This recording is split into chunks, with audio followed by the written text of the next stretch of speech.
The mirror in room 13. The forest was thick, almost suffocating. Tall trees formed a cage around the old dirt road that led to the infamous Ash Grove guest house.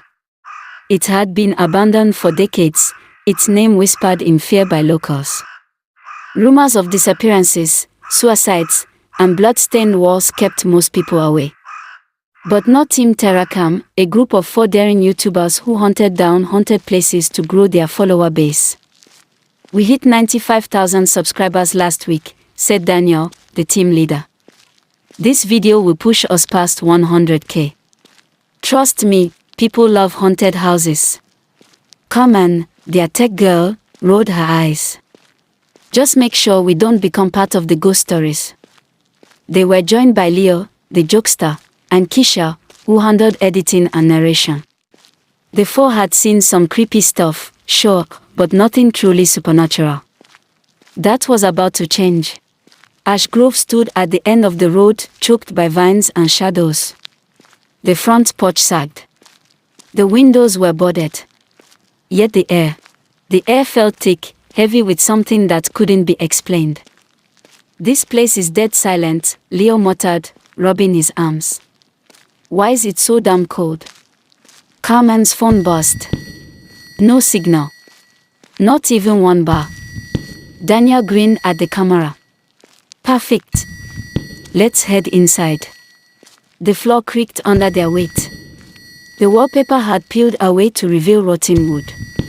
A thick layer of dust covered everything. And on the far side of the room, just barely visible in the dim light, was a large painting of a woman in a black dress. But her face had been scratched out. Keisha lit a candle and spoke to the camera. They say this guest house was shut down after 13 people died here, each in room 13. No one knows why the deaths happened, only that all the mirrors in the building were shattered afterward. Except one, Daniel added. One mirror was too strong. Too old. Too angry to break. Leo chuckled nervously. You're not seriously going to make us stay in room 13? Daniel pointed to the rusted keyring they found at the reception desk. One key was tagged with the number 13. The hallway leading to room 13 was colder than the rest of the house. Their breath fogged up in front of them. At the end of the hall, the door to room 13 was nailed shut with iron bars and planks of wood. Someone had scrawled, "Do not open," in red paint, or was it blood? Guys, maybe we just filmed from the hallway, Carmen said, voice trembling.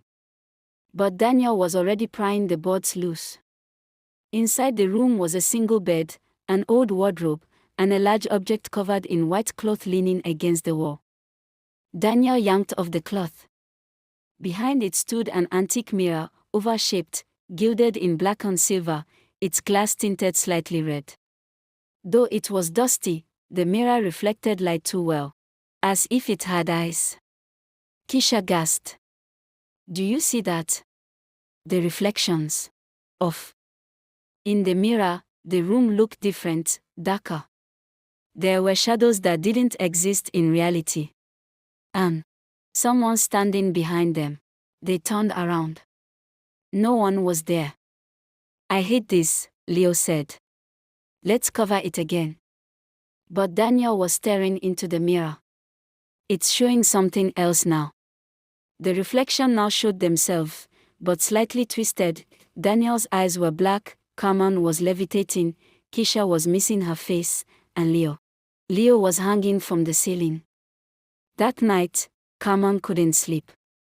The mirror haunted her thoughts. In her dreams, she saw herself walking into it, pulled in by a voice that whispered her name over and over again. She checked the time. 3:13 a.m. A creak. Someone was moving in the hallway. She tiptoed out of her room and saw the door to room 13 was ajar. Inside, Daniel was standing in front of the mirror, whispering to it. Daniel?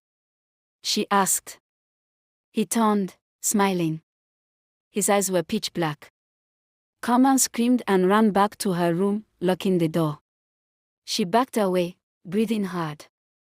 But when she turned to look in her own mirror, Daniel was standing behind her. The next morning, Daniel was back to normal. At least, he claimed to be. Carmen didn't tell the others what she saw until Keisha went missing. Her room was untouched, but her shoes were left behind at the foot of the mirror in room 13. The surface of the glass rippled slightly, as though it were made of water. Daniel laughed nervously. She's messing with us. Just another prank to scare the audience. But Carmen had had enough. We are leaving now. Leo agreed. Forget the channel, this is messed up.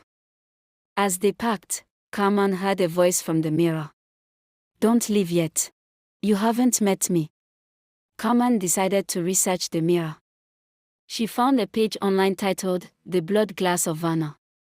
It was linked to ancient rituals in Eastern Europe. The mirror was said to be a soul trap, created by a witch who caused it to never break. Anyone who looked into it long enough would lose their reflection and their soul. It couldn't be destroyed. It could only be contained. Keisha was gone. And Daniel. He hadn't blinked all day. Carmen ran to Leo. We have to destroy the mirror. It's not haunted, it's alive. Leo hesitated. Okay. But we need to hurry. I saw Daniel talking to it again. He kept saying, let me in. They brought a sledgehammer from the car and faced the mirror together. Daniel, get away from it, Carmen said. Daniel grinned. You can't break what isn't real. He stepped aside. Carmen swung the hammer. It bounced off the mirror like rubber hitting steel. Then the mirror screamed. Not a sound, but a feeling. Their ears rang. Blood dripped from their noses. The walls shook. And then, Leo vanished. Gone. No scream. Just gone. Carmen fell to her knees. What do you want? The mirror's surface shimmered, and Keisha's face appeared, horribly burned. It wants you, she mouthed silently. Carmen stood before the mirror one last time. Alone. Her camera was still running. I'm going in, she said to the lens. If this video uploads, don't ever come here. Don't look for me. She stepped forward. Her reflection smiled before she did. And then, blackness. Days later, the video was uploaded automatically. Titled, We Found the Most Haunted Mirror in the World, Gone Wrong.